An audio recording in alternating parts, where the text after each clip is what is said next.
I'm Justin LeBar alongside Steeler beat reporters Alan Robinson, Mark Kaboly here for the Trib.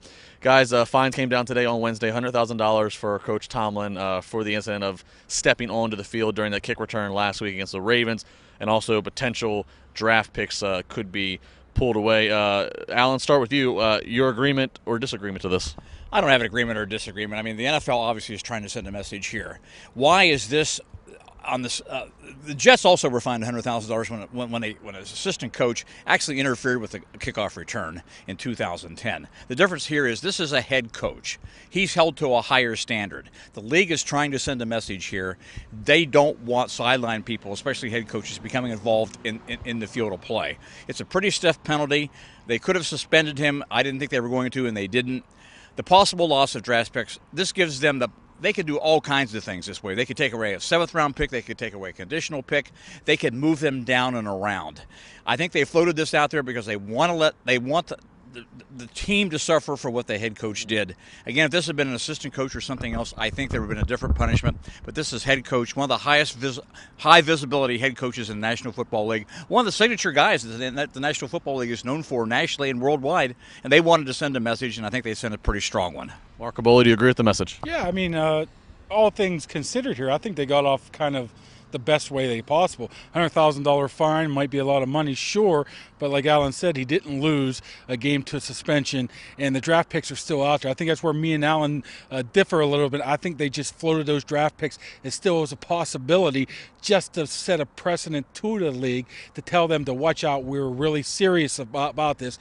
I think they're going to not even go down that path. They'll say within 4 weeks that he did what he was supposed to do, sort of like how Roethlisberger had his 6 games to 4, and they'll let him have their picks, because I think they would have made that picks known now if that was the case. So I don't think you have to really worry about the picks. The NFL really don't get rid of picks very often. They don't really dock teams very often. It's only happened a handful of times over the years.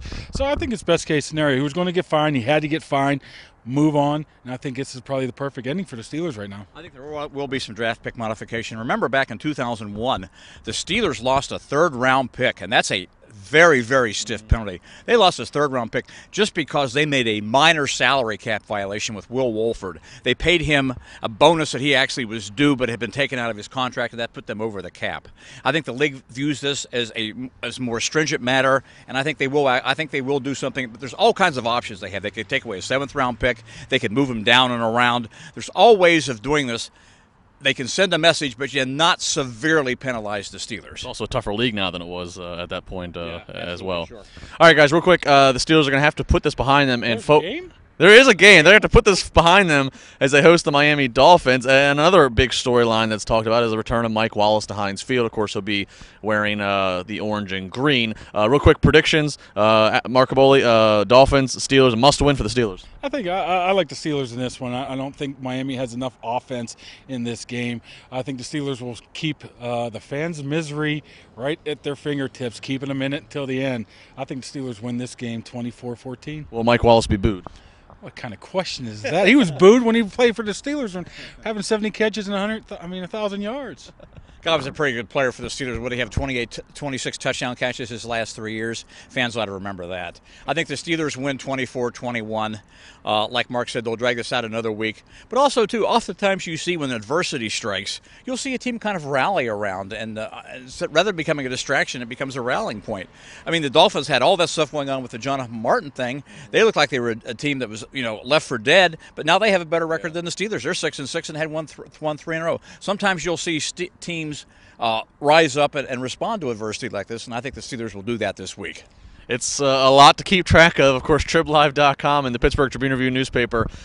We have it all for you. These guys, of course, nonstop on Twitter, nonstop with their work in the Trib, and of course, you can check them out on Trib Live Radio. That's going to do it. We'll see you next week here on the South Side at the Steelers Complex.